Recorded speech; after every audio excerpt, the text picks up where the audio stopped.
Welcome to the Determined Mom Show, the only marketing podcast dedicated to guiding mom CEOs into tranquility, wealth, and multiplying those precious moments. Welcome to this episode of the Determined Mom Show. I have with me the amazing Kiri Honey, and she is the CEO of Kiri Honey Limited. So welcome. Thank you, Amanda. It's so great to be here.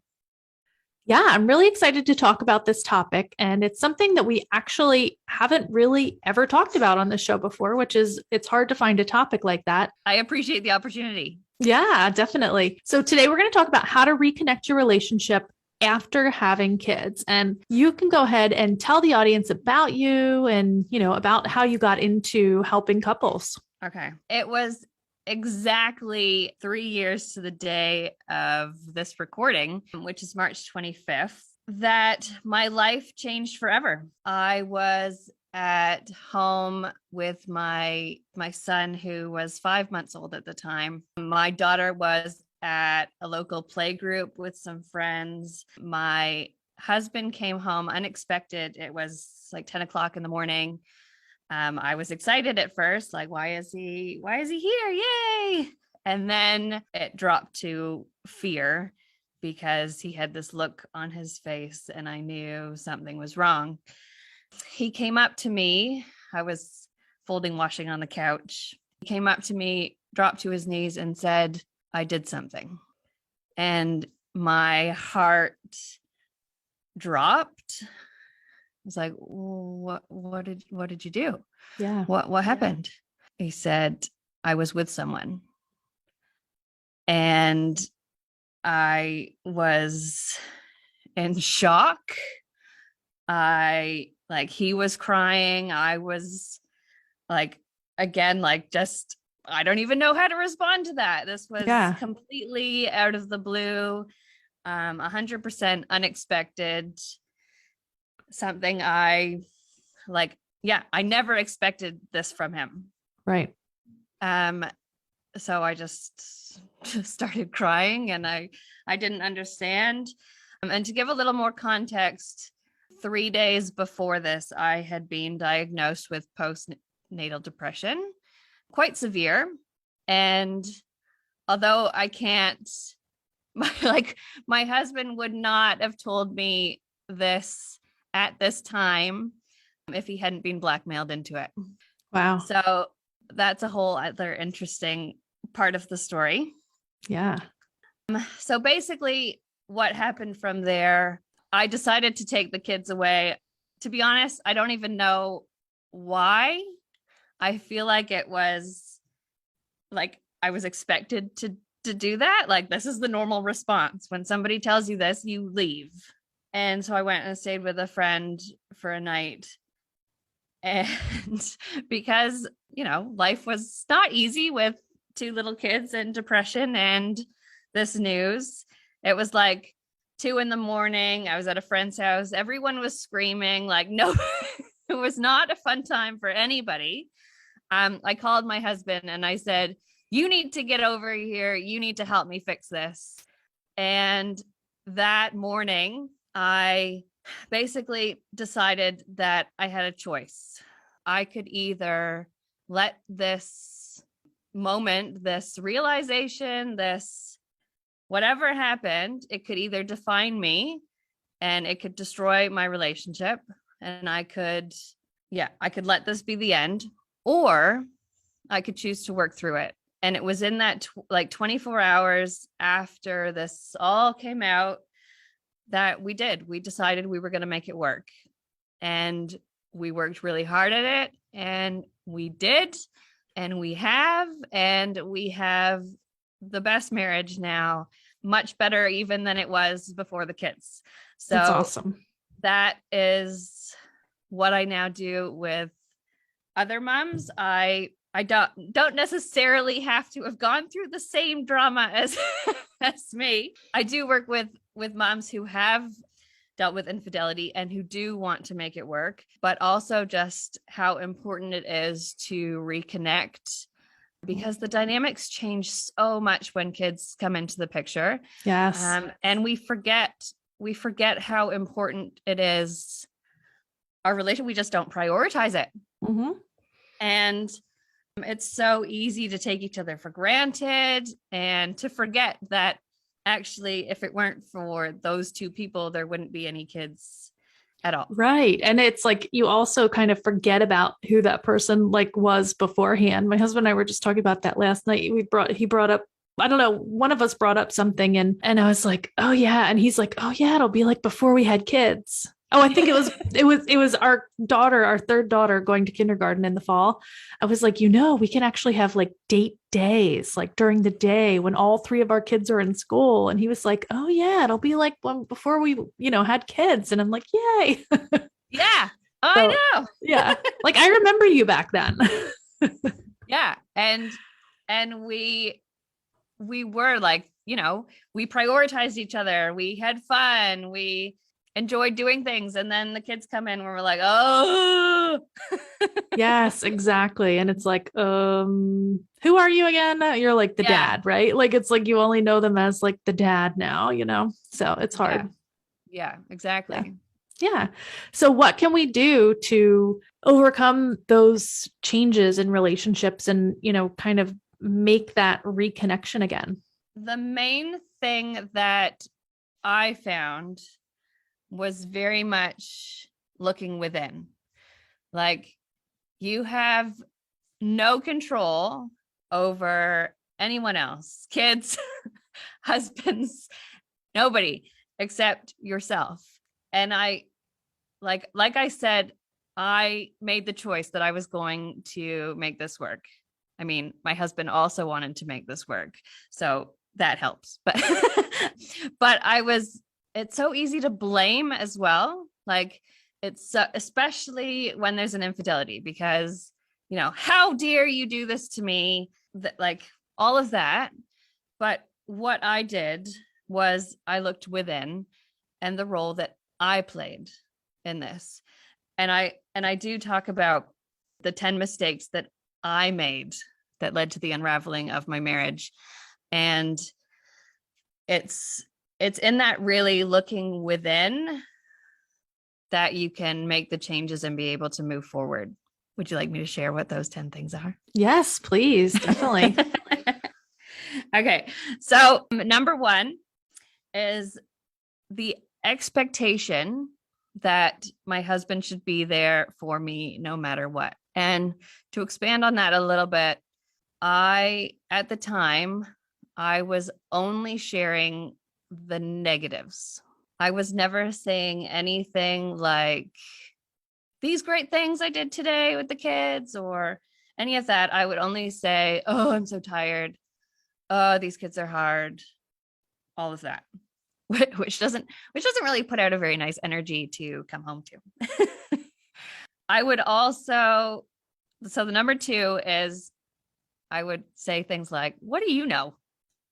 So I wouldn't hear my husband out and what he had to say about parenting, about any of the issues that I was having and the struggles, and because it's in his nature to try and fix things, but I would not let him. Mm-hmm. So I would talk to anyone else but him. Yeah.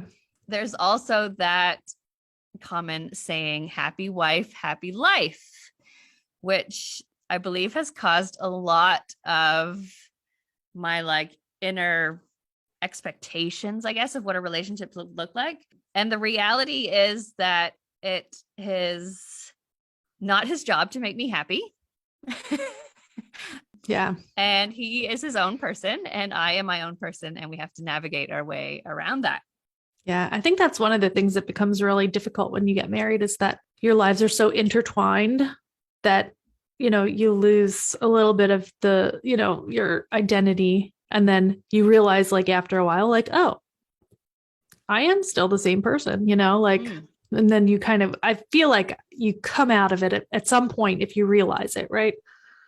Yeah. Mm-hmm. And it's really about, I guess, getting to that stage sooner. Yeah. So that you don't have to go through all the trauma to get you there. Yes. The fourth thing that I was doing was I was treating intimacy as another thing on the to-do list. I made this assumption that, we had a great sex life because I would let him, do his thing without, like, I don't really have to be enjoying it. Meh. But if you think about it from his perspective, that doesn't seem great. Enjoyable. Yeah.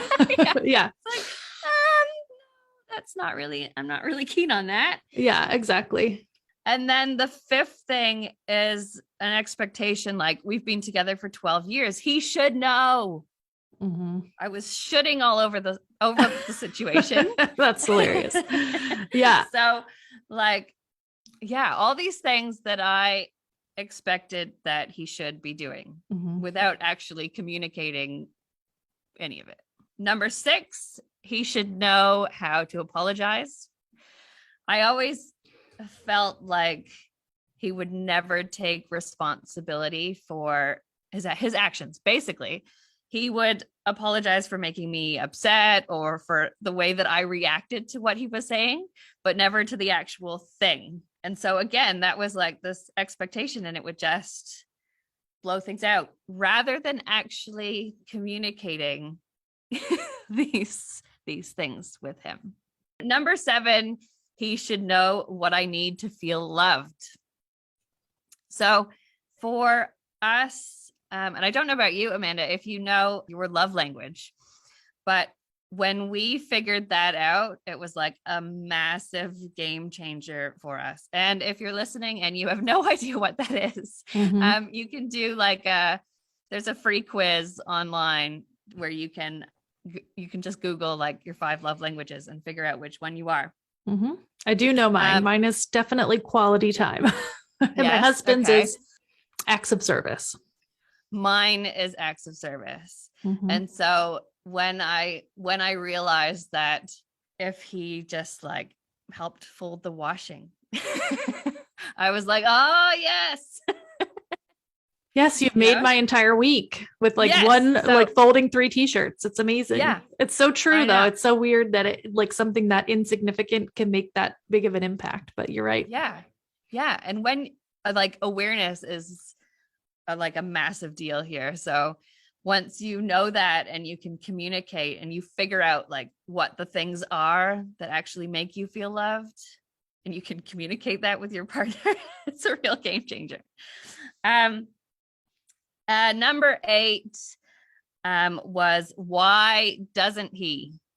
So things like blame come into this, like why doesn't he take the rubbish out? Why do I have to keep asking him to do that? Why doesn't he fold the washing when he knows? Like all these things. Yeah. Yeah. Number 9 was about holding him accountable. So, and what I mean by this is because he did have an affair, it would be so easy to bring it up all the time. Yeah. And that is not the way to do it. Yeah. So if you're actually genuine about wanting to move forward and make things better, then you have to not bring it up. Like, it's okay to acknowledge that certain things are still traumatic for you. Like, this brings up some, like I'm not ready to talk about that, or, that's still affects me. Yeah. But you don't use it like a weapon. You did this, so, yeah, I can see that. Hold it against you forever. Yeah. That's another form of blackmail, right? Yeah, exactly. Yeah. Exactly. And it's not conducive to a healthy relationship. And then the last thing that I was doing was I was not picking an appropriate time to communicate, or the idea of just not saying anything, which is another strategy. So I have a habit of saying things like off the cuff, like, and not biding my time. So it's important to say the things that you feel, but it's also important to say them at an appropriate time where you're both in a space to listen and hear each other. Yeah. So those are the 10 mistakes that I made. And those are the things that I continue to work on. Yeah. Every day. Yeah. That's awesome. So I have a few questions. Sure. The first question is, do you feel like there are any mistakes that your husband was making at the same time, not including the infidelity, that could have contributed to that as well? Absolutely. Okay. Absolutely.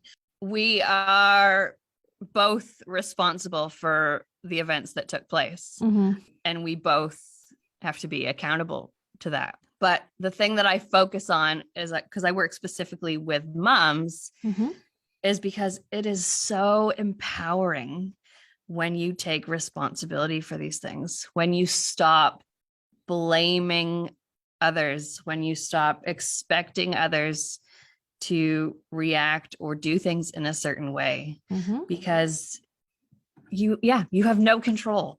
Yeah. That makes total sense. What would you say to someone who is in a position where they have been I don't know, would you call it, the victim of infidelity? I don't know. That's like a weird word to use, but their spouse has been unfaithful. Okay. Yeah. How do they make that decision as to whether or not to stay and try to work it out, or to just say no? Is there an easy guideline, or, like, I know there's not. I'm kind of like asking this to kind of bait you into giving us some more input into like how you made that decision. So, okay, how did you make that decision? It was really just a gut decision, like an intuitive decision. I could feel deep down that he wanted it to work, like that we both still wanted this to work, that this was a moment, like just a weak moment because of the circumstances that we were in and everything that was happening. It's not something he like went out seeking, I guess. Yeah. Because if things had been good at home, then there wouldn't have been room for it. I very much believe in trusting your inner knowing. Yeah. And I mean, and what you're willing to put up with, basically, because I mean, there's all different levels of what happens. Yeah. And every situation is different. So there's no like real like, answer for everyone. This is what you should do in that situation. Again, So again, it comes back to like that you've got a choice and you've got control over your own actions. Nobody else's. Yeah. If you are doing, all the things that you want to be seeing in your relationship, and you're still not getting the results, then that may be where you start to question it. Yeah. But that makes sense. Yeah. But I do want the message out there that there is hope, and you can make it work after, any number of things happen. Yeah. I do feel that we're all capable of terrible things, as much as we don't want to admit it, but given the right circumstances, yes, we're all capable, which means we're all capable of the opposite as well, which is experiencing having more love. Yeah. And yeah. Right. Yeah. Another question that I have is, do you feel like your relationship would be at the same strength had that not happened? No. Okay. That's very interesting. Yeah. So as horrendous as it was to go through that, I am grateful for it, because I have no idea where my relationship would be had I not gone through that. Like we would either still be like arguing all the time and being in a negative place, or worse. Yeah. Or just not together or yeah. Exactly. Yeah. Exactly. Yeah. So that big moment is the life-changing moment that led our relationship to be the best it's ever been, to save our family, and also what brought me into this business. Yeah. That's awesome. What can we do then after either something like this happens or probably especially after kids for this audience, because pretty much the entire audience that's listening has children. So we want to kind of figure out what are those things that we can do to reconnect, or is it those 10 things that we should work on in order to improve that connection and intimacy and just strengthen our relationship? Yeah, well, I think the first thing is to really, one, figure out what you want and get really clear on it. Because if you want more love, if you want to feel like a team with your partner, if you want to feel heard and understood and respected and all those things, which everyone wants, right? Like there's no I don't know anyone that doesn't want those things. So yeah, but you've got to get really clear on it and what that looks like and what you are doing to ensure you have those things. Okay. So if you want to be treated with love and respect from your partner, are you treating them with love and respect? And what does that look like for you? And what does that look like for them? So that is a great place to start. And I am an absolute believer, and it's not just because I do this as a business, but by getting support, because we should not be doing this alone. We definitely got help. Like I saw a therapist on my own, and we went to couples therapy together because we had all this trauma to overcome. But working with someone is just absolutely a game changer, and it makes it clear that you are not alone. Because like you said at the very start, there aren't many people talking about this because it's still like, it's very taboo to talk about. Yes. It's also taboo to talk about getting therapy or seeking help because there's this expectation that we should be able to do it on our own, that, that if I need help, then I'm obviously failing at life and at motherhood, and there's all that guilt that comes in, and it's just this massive, nasty cycle of unpleasantness. Yeah. When it doesn't have to be that way. Yeah. And you can have joy, you can have a great relationship. Yeah. You can get the help you need, and you can enjoy it, right? You want a lot quicker than suffering alone in silence, taking the long road, which possibly could end in divorce. Yeah, exactly. And I love that you bring that up, because I think that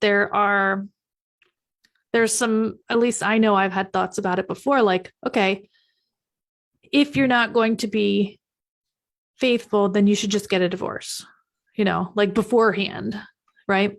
And like, I have many, many people in my inner circle who've all experienced this. Like, it's just, I think it's just something that happens. I don't know if it's just our generation or what, but, like I have seen it, and I've seen various different reactions, like I've seen one person just pretend everything's fine and just hoard money for years, and then like a really long time, decade later, just leave, and then I've seen, like, there's just so many different reactions. I've seen another person just like hate the spouse like intensely and, hold everything against them for a decade later, even up till now. I mean, there's just so many reactions that I see.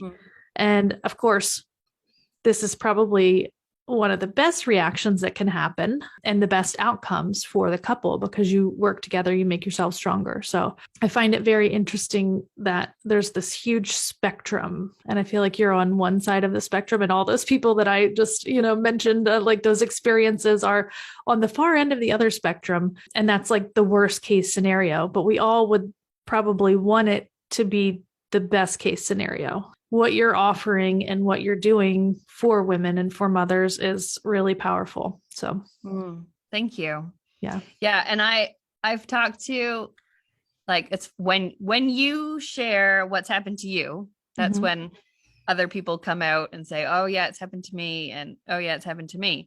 But the people that I've talked to that have also been through it, still a lot of fear around people knowing, because there's so much judgment, and people will say, like, why did you stay? But let me just, like, none of it matters. The only thing that matters is that you are doing what you want to do. And if you want to make it work, then that is great, because I am all about saving marriages and saving families. And on that note, also, I want to say that it did cross my mind before I started sharing this story so publicly, how it was going to impact my kids. So I'll just speak to that. Yeah. Because it is there's still a bit of concern in the back of my mind, because they're only 3 and 5 at the moment. Yeah. But when I think about what I really want my kids to understand is that we all make mistakes. Yes. And the power is in owning those mistakes and moving forward from them. And my husband and I were both making mistakes at that time. Yeah. And we both love each other and want the best relationship and family that we will have forever. Yeah. We all want that. So that's what keeps me going. Yeah. I love that.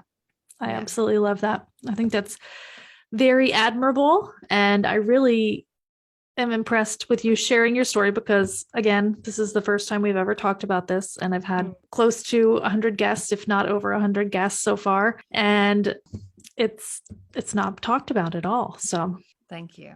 Yeah. Thank you. Thank you for allowing me the opportunity to come and speak to it. Yes, definitely. So I know you have a free gift for the audience. You want to tell us about what that is? Yes. So I have just come up with recently my 5 powerful divorce proofing habits. The free gift is a PDF download that goes through these 5 habits and a little bit about them and how you can use them to, as I said, divorce proof your marriage. I love that. That's awesome. Thanks. I love it. I love it. Well, thank you. And where is the best place for anyone to find you online? So my website is kirihoney.com. You can go on there. And also I appear most often on Facebook.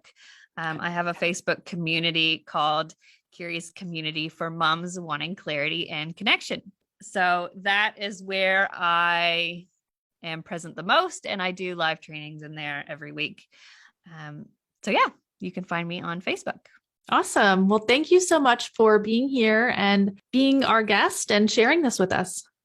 Thank you so much, Amanda. It's been an honor to be here, and I hope that all the ladies listening got something out of today's session. Yes, thank you. Thank you for listening to the Determined Mom Show. We appreciate you, and we would love for you to leave us a review on Apple Podcasts. This will help us reach as many other moms as we can.